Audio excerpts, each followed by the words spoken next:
जय माता दी, जय मां कामाख्या, जय श्री महाकाल महाराज। ओम त्र्यंबकम यजामहे सुगंधिम पुष्टिवर्धनम उर्वारुक्मी बंधनान् मृत्योर्मुक्षीयमामृतात्। कामाख्ये वरदे देवी नीलपर्वतवासिनी तम देवी जगतमाता योनि मुद्रे नमस्तुते। कामाख्ये काम संपन्ने कामेश्वरी हर प्रिय काम नाम देहि में नित्यम कामेश्वरी नमस्तुते। ओम महेशानी महामाये चामुंडे मुंडमालिनी आयु आरोग्य ऐश्वर्य देहि में देवी परमेश्वरी। ओम जयंती मंगला काली भद्रकाली कपालिनी दुर्गा क्षमा शिवा धात्री स्वाहा सदा नमस्तुते। ओम सर्वमंगल मांगल्ये शिवे सर्वासाधिके शरण्ये त्र्यंबके गौरी नारायणी नमस्तुते। दुर्गति नाशिनी दुर्गा जय जय, काल विनाशिनी काली जय जय, उमा रमा ब्रह्माणी जय जय, सीता राधा रुक्मणी जय जय। महालक्ष्मी नमस्तुभ्यं सुरेश्वरी हरिप्रिय नमस्तुभ्यं दयानिधि। काली काली महाकाली काली के पाप नाशिनी खड़ग हस्ते मुंड हस्ते काली काली नमस्तुते। देव राधा ट्रस्ट की तरफ से सत्यवाणी की प्रस्तुति। जो भी मनुष्य रोजाना प्रातः काल उठ करके इन 7 मंत्रों का रोजाना जप करता हो तो उसके ऊपर परमपिता परमात्मा शिव और मां जगत जननी जिसे महाकाली महालक्ष्मी महासरस्वती तीनों की कृपा प्राप्त होती है। महासरस्वती आपको ज्ञान देगी, महालक्ष्मी आपको धन देगी और महाकाली आपके पापों का नाश करके आपको शक्ति प्रदान करेगी। तो प्रत्येक मनुष्य को जो मेरी इस आवाज को सुन रहा है इन मंत्रों को याद कर ले और रोजाना कम से कम आधे घंटे तक यदि इन मंत्रों को ब्रह्म मुहूर्त में और शाम को सूर्यास्त के समय पे गोधूली बेला में यदि जप करता है तो निश्चित तौर से उसके जीवन में परिवर्तन अवश्य होगा। आप नहीं मानते हो तो कम से कम 21 दिन करके देख लो। आप कोई दीपक की आवश्यकता नहीं है, कोई अगरबत्ती की आवश्यकता नहीं, कोई धूप बत्ती की आवश्यकता नहीं है। सिर्फ आपको समय का ध्यान रखना है कि दिन और रात का मिलन जो सवेरे होता है उस समय पे करना है और शाम को जो दिन और रात का मिलन होता है उस समय पे आपको करना है, यानी ब्रह्म मुहूर्त में और शाम को गोधूली बेला के समय पे। आधा घंटा आप कर लीजिए। जैसे सूर्य उदय होता है उसके आधा घंटा पहले आप बैठ जाइए और शाम को सूर्यास्त होते से ही आप बैठ जाइए। जब रात होती है तो आधे घंटे का समय दिन और रात का मिलन होता है। जैसे कि पति पत्नी का मिलन होता है, प्रेमी प्रेमिका का मिलन होता है, वैसे ही दिन और रात का मिलन होता है जो परमानंद प्रदान करता है। उस समय पे देवी शक्तियां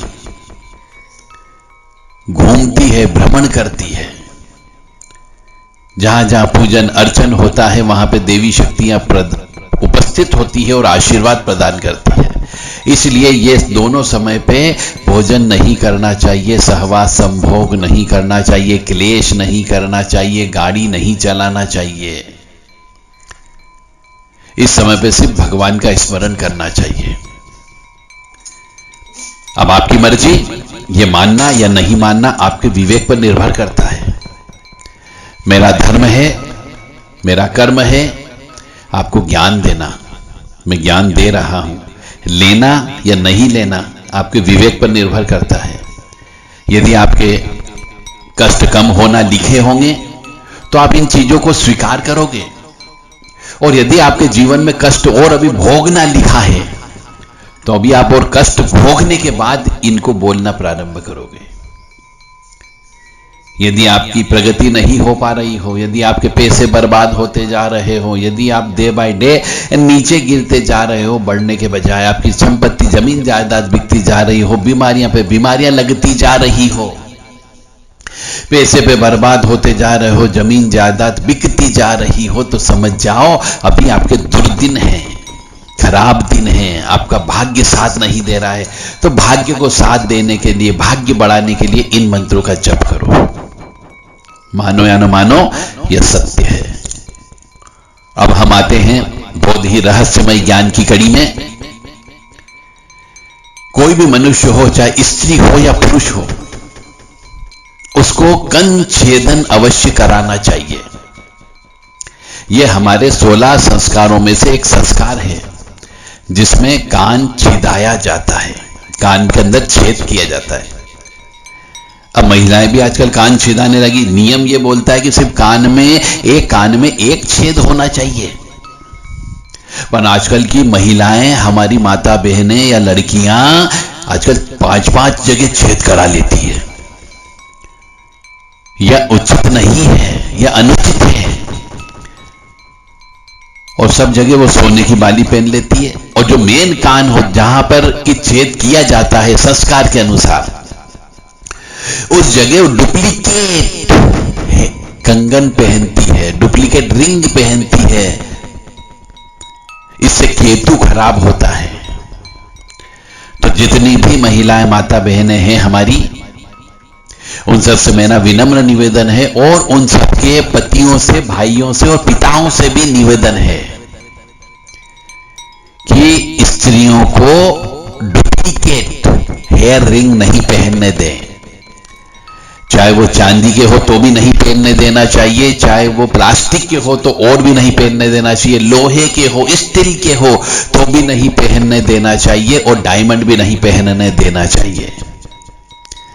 आजकल हम देखते हैं अपनी खूबसूरती के चक्कर में एक तो बाल खुले रखती है, और कानों के अंदर डुप्लीकेट प्लास्टिक के कुंडल पहन लेती है। यह केतु को खराब करता है, और जब केतु खराब होता है तो माता का स्वास्थ्य खराब होता है। फिर आप कहोगे साहब मेरी मम्मी को बीमारियां लग गई। अरे आपकी मां को बीमारी क्यों लग गई?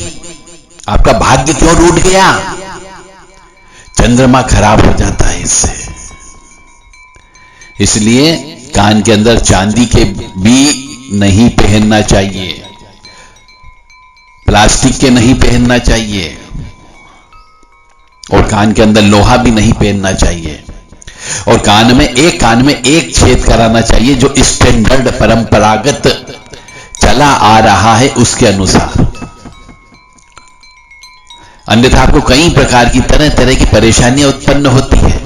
फिर आप कहोगे कि साहब हमें तकलीफ हो रही, हमने तो किसी का बुरा नहीं किया, किसी का पाप कर्म नहीं किया, किसी की हाय बद्दुआ नहीं ली, फिर भी हमारे यहां तकलीफ क्यों उत्पन्न हो गई?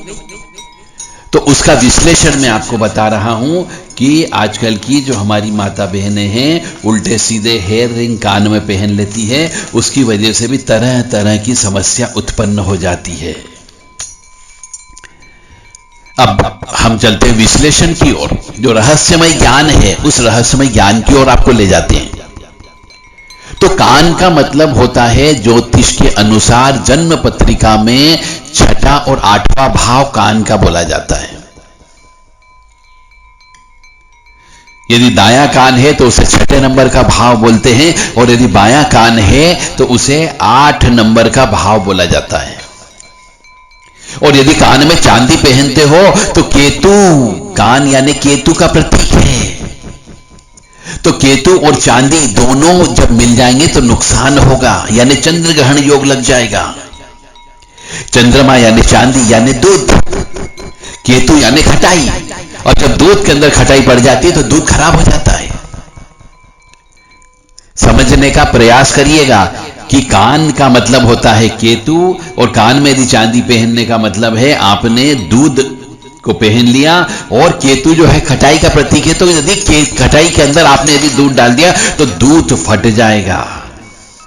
यानी कि चंद्र और केतु का जब मिलन हो जाएगा तो चंद्र ग्रहण योग लग जाएगा, और चंद्र ग्रहण योग लगने से धन की कमी होने लगती है। केतु खराब होने पर ब्याज आपको ऋण पर लेना पड़ सकता है, ब्याज देना पड़ सकता है, बच्चों से दुखी रहने लगते हैं, पैरों में तकलीफ होने लगती है, जोड़ों में दर्द होने लगता है, माता को परेशानी होने लगती है, और आप शंकालु और वहमी हो जाते हो। इसलिए कान में कभी भी चांदी के कुंडल नहीं पहनना है, और यदि पहनोगे तो तकलीफ अवश्य होगी, मानो या न मानो, यह पूर्णतः सत्य है। अब आते हैं कि केतु यानी कान और यदि आप उस केतु के साथ में यदि कान में डायमंड पहन लेते हो, हीरा पहन लेते हैं, कुछ लोग हीरा पहन लेते हैं, जिनके पास पैसा होता है तो उनकी काम वासना बढ़ जाती है। यदि कोई व्यक्ति कान में केतु यानी कान में डायमंड पहन लेता है, शुक्र पहन लेता है, तो उसकी काम वासना बढ़ जाती है, और काम वासना बढ़ने से वो अपना पैसा काम वासना में बर्बाद करने लगता है, शरीर खराब कर लेता है, और उसकी वजह से शुक्र खराब हो जाता है उसका।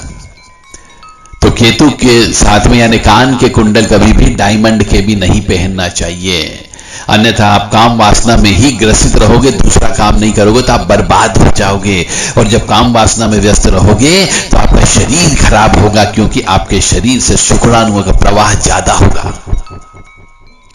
शुक्र खराब हो जाएगा आपका। और कानों में लोहा भी नहीं पहनना चाहिए, क्योंकि लोहा और नींबू आपस में शत्रु है, लोहा और खटाई की आपस में शत्रुता है, इसलिए लोहा भी नहीं पहनना चाहिए, शनि खराब हो जाएगा और वो जिंदगी पे मंदा असर करेगा। प्लास्टिक भी नहीं पहनना चाहिए, कान में यदि पहनना है आपको तो सिर्फ सोना पहनना चाहिए, क्योंकि केतु कान यानी कि केतु धर्म ध्वजा का प्रतीक है, और धर्म ध्वजा के साथ में यदि धर्म मिल जाए, केतु यानी गुरु यानी केतु, तो गुरु यानी धर्म का कार्य करेगा, और धर्म का कार्य आपसे ज्यादा करवाएगा, इसलिए कान के अंदर सोने की बाली पहनना चाहिए, सोने के कुंडल पहनना चाहिए।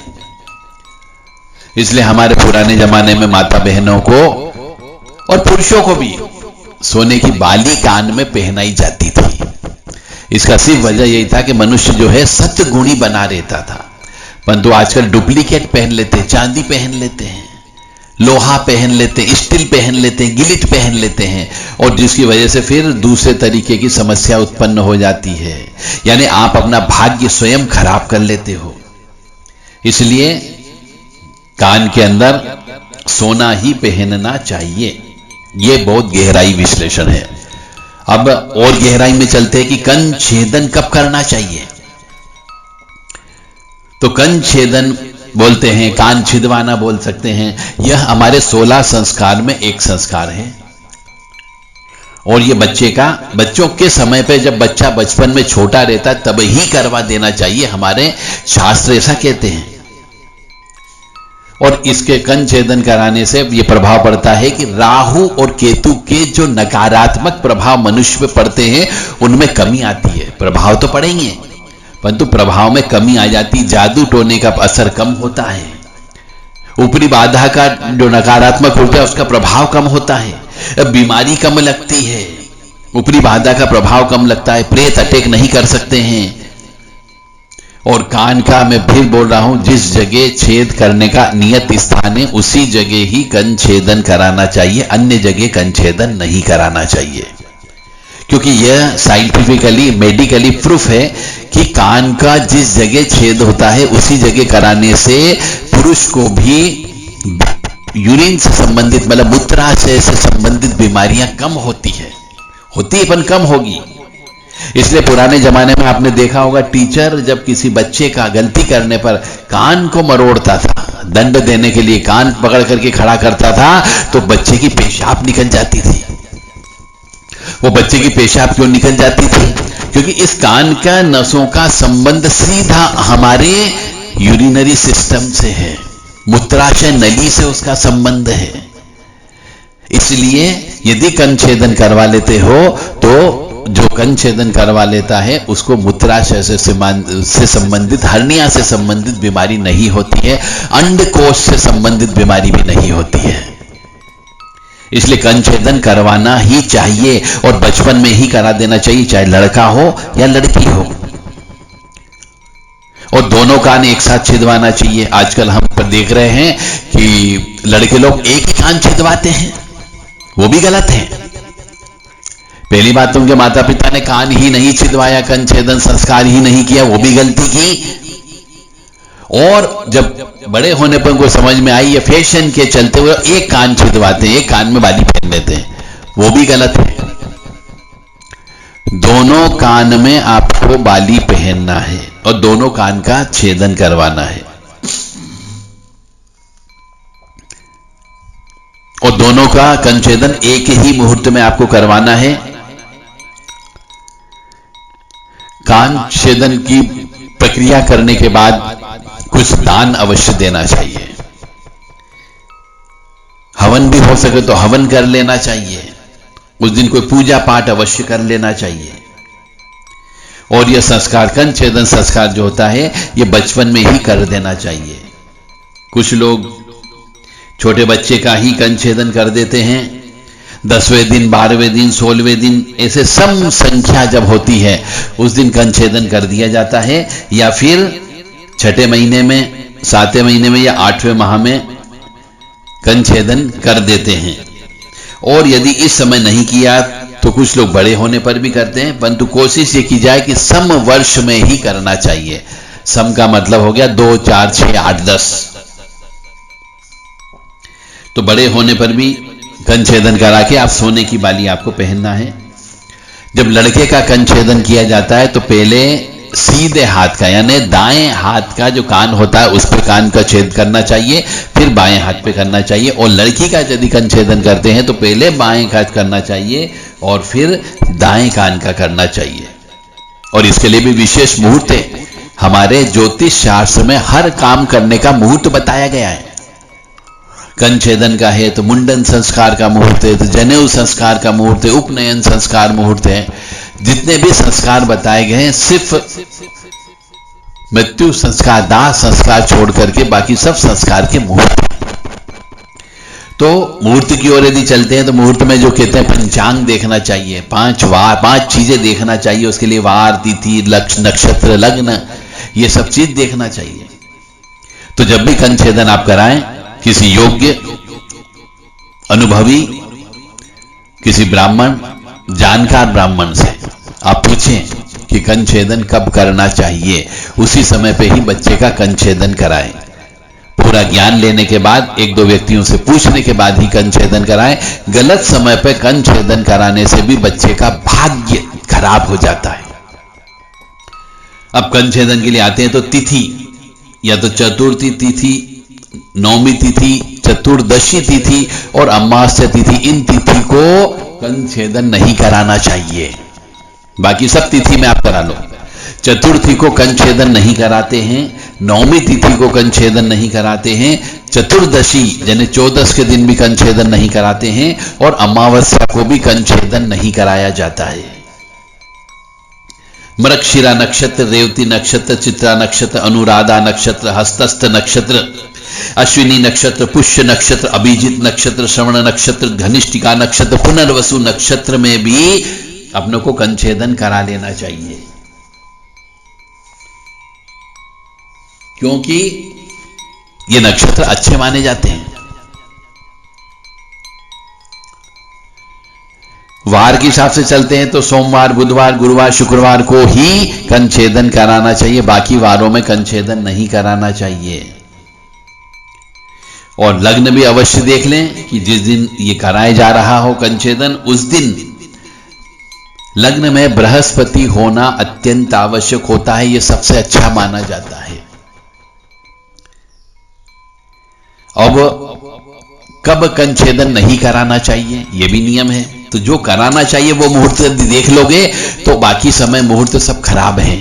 परंतु यदि कभी कभी ये जो मुहूर्त बताए गए हैं, वार, तिथि, नक्षत्र और लग्न के अनुसार, ये यदि मल मास में आते तो नहीं कराना है आपको, खर मास में नहीं करवाना है, पौष मास में नहीं करवाना है,